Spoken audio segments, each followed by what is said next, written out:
5 years ago, you earned less than you do today. So why does your bank account look almost exactly the same? You got the raise, maybe the promotion too. On paper, you are doing well. Better than the version of you that lay awake worrying about money back then. And yet, you're still a little ashamed, like everyone else figured this out and you somehow missed the memo. Here's the part nobody tells you. Most people double their income over a career and barely change their life. The money comes in bigger and somehow walks out just as fast. That's not a willpower problem. It's a math problem. And the best part, you can actually watch it happen, which means you can stop it. So let's watch it.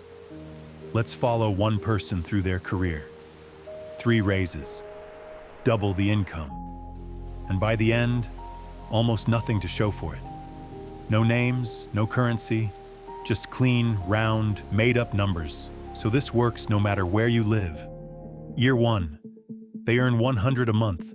They spend 90, so 10 stays behind.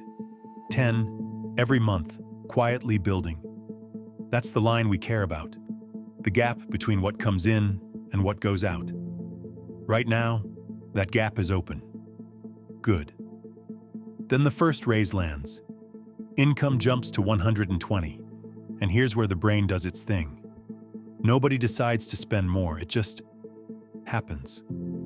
A slightly nicer place. The upgrade on the phone. The subscriptions that quietly became the baseline. Spending drifts up to 112.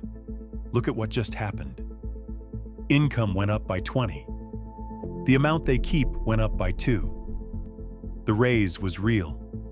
They just can't find it. This has a name. It's called lifestyle creep. And the word creep is doing a lot of work. Because it never arrives as a decision. It arrives as 100 tiny yeses you don't remember saying. Now the second raise. Income climbs to 150. For about a month, the gap opens up. They feel rich. This, they think, is the one that finally changes things. Then spending climbs to meet it. 140. And the gap, the amount they actually keep, closes again. Almost all the way. Same shadow every time. The income line jumps, and the spending line chases it up and catches it. Now here's the part I want you to sit with for a second. Back at the start, earning 100. This person looked at someone earning double and thought, they've made it. That's the dream. If I just earned that, I'd be fine. And then they became that person. Same human, double the income. The number they always wanted. And they felt exactly the same. Same tight end of the month. Same nothing left over. They had become the person they used to envy and discovered that person was just as stuck as they were. Now the third raise, the big one. Income hits 200, twice what they started with.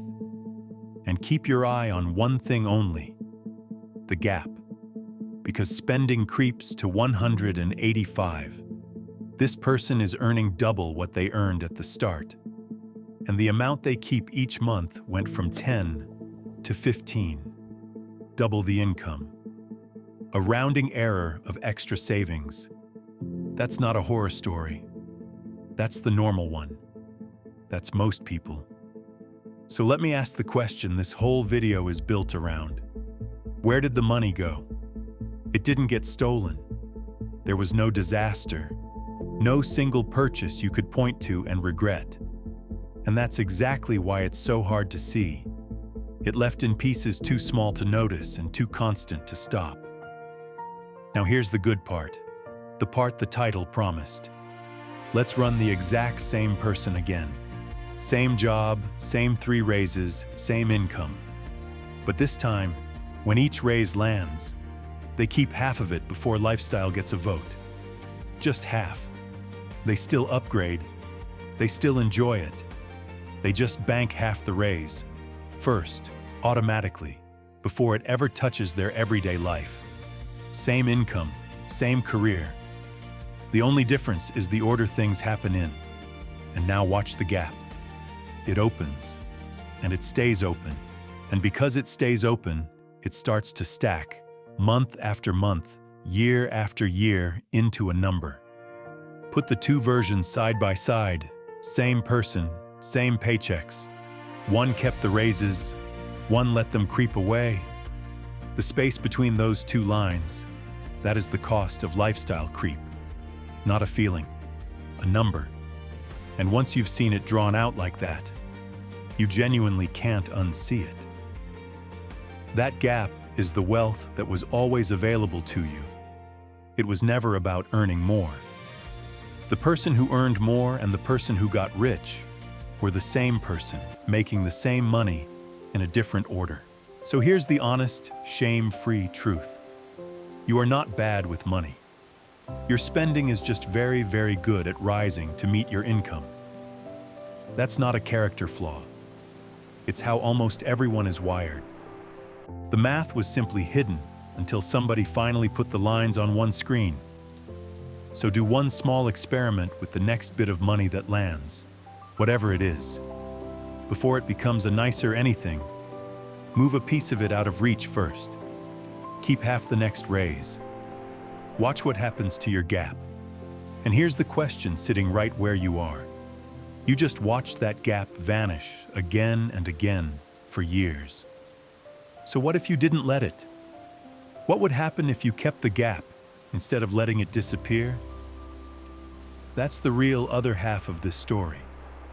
Left alone, the gap grows on its own, which means every year you wait to keep it costs you more than the year before. I drew that whole thing out. Exactly what it costs to start 5 years from now instead of today, in numbers you can't unsee. That's the one to watch next. The cost of waiting. It answers the question you're already asking.